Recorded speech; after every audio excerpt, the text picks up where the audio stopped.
I think we're now ready to begin the celebration and the opening of the Pit Pony Stable. First of all, I'd like to welcome you all here on behalf of the museum. It's just fantastic to have so many of you here with us today to help us celebrate this grand opening. Very authentic regional weather that we have as well. Obviously hasn't dented your enthusiasm for your mining heritage, and it really is fantastic to see so many people here today, so thanks for coming. A special warm welcome to those from communities across the region who've been with us, helping us organise this parade, bringing their banners to this event. So I'd just like to start by thanking them and asking you all to give a big round of applause for them all. It's a fantastic sight. Very emotive, and it's very nice to see so many friends and supporters from around the region. Lots of representatives from local authorities that are really important supporters of our work. So it's great to see so many of you here today, and members of the DMA. In particular, I've been asked to particularly mention those from Easington who've been working on this. So a big round of applause for those two. Screaming even, that's very popular. I'm not going to talk for very long. I just want to give you a little bit of background about the project, how it came about, and then I'll let you get on with the day's celebrations, lots of activities around the museum today. Over the last few years, we've been consciously developing the Pit Village, the colliery and the Pit Village. You've probably seen additions like the fish and chip shop. I'm sure some of you might have been there. And just behind most of you, in front of me, the Hetton Band Hall, which we opened last year. And I think certainly it's vitally important, perhaps increasingly important, that we demonstrate and bring to life the region's mining past, so that people can understand the region that they live in today, when so much has been lost. And I think our role as a museum in continuing to keep those stories alive is really important. So that's really where we came to the decision a couple of years ago to build a pit pony stable. We've had in the past a pit pony called Pip, who I'll come on to in a minute, but we didn't really have the stable that you would have seen at a drift mine like the one that exists here, the Mahogany Drift, just 100 yards or so to our right hand side. And the best example that we saw was at the Rickless Drift in Gateshead. But we didn't want to take it down because it's being used, and I should think the owners would have had something to say about that. So what you see before you, excuse me, what you see before you here is a replica of that stable from Gateshead, and it allows to tell the important story of pit ponies and their relationship to pitmen, and around about the early part of the 20th century.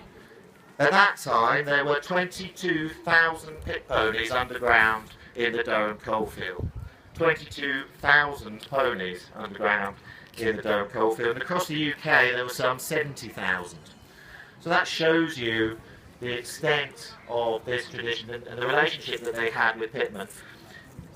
I think they really looked after each other. There are some fascinating stories working both ways. There are, whether it's myth or not, some of you might know stories of how ponies saved men's lives by stopping just before a fall in a colliery, which would have probably killed them. Now, whether that's because the pony's picking up the vibrations or not, but they were real lifesavers. And I've heard stories the other way around, when men were taking snuff underground, ponies wouldn't let them pass without having a little bit of snuff too, and when you gave the pony a bit of snuff, they would get out of your way and let you through. So I think it was a sort of symbiotic relationship, I think. And certainly they were well looked after underground, and if you're interested, have a look at our photo archive. We've got lots of pictures of the stables that were underground, beautifully kept, very well maintained. There was even an Act of Parliament in 1911 which regulated the treatment of ponies underground. So the sort of myth that they were badly looked after or they were blinded, most of that just isn't true. In fact, it was a very close relationship between man and beast. And so We started to collect pit ponies again over the last year. It's quite an interesting, they obviously no longer exist. So we've got 7 ponies now that are going to live in this stable, and you'll see Chris and the rest of the team here with some so later on today you'll get a chance to go and have a look at those. But there is one pony who isn't here today that I want to mention, and I'm sure would have enjoyed this stable tremendously, and that's Pip. There's a little apple tree over there. You can just see it coming out of the garden next to that telegraph pole. Pip died in 2009, and as far as I know, she was the last surviving real working pit pony. So there are some pictures inside about Pip, and I thought I would just mention her today. Worked at Saxton Pit, I think, until '86 when the pit closed. So absent friend, I think. Finally, from me, some thanks. Inevitably, there are a whole load of people to thank. I'd like to start with the building team. Beamish is starting to build its projects itself, so to take on the skills needed to build what you see before you today. So the people who are out there, I don't know where you are, but I'll just mention you. First of all, the designers, Jim Reese, who's our head curator, he designed the building, and Paul and Cos, our stonemasons, built the building, and in total I think it cost about £100,000, something like that, and we raised the money ourselves over the last 12 months to pay for that. So I need to thank you, the visitors, as well, because every cup of tea you've had over the last year has probably bought a bit of mortar or a brick. So thank you very much. And the final thanks goes really to Gemma and Paul, wherever they are, the 2 people who've been running around with muddy boots organising this day. So if we could just give the building team and Gemma and Paul and yourselves a big round of applause.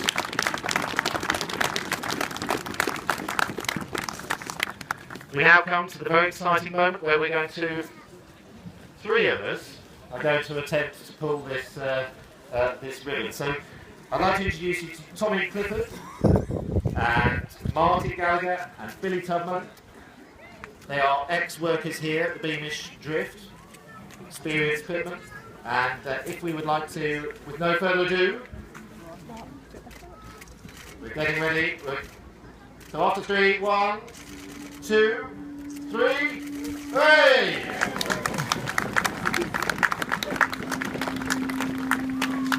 So thanks very much. I hope you enjoy the rest of the day. There's lots of activities around the museum. I suggest you don't all try and run into the pit stables at once, or we'll have to try and regulate. So it will be open for the rest of the day. Marquee over to the your left, my right. There's also an exhibition up in the Regional Resource Centre. So please enjoy the rest of your day, and thanks very much for coming.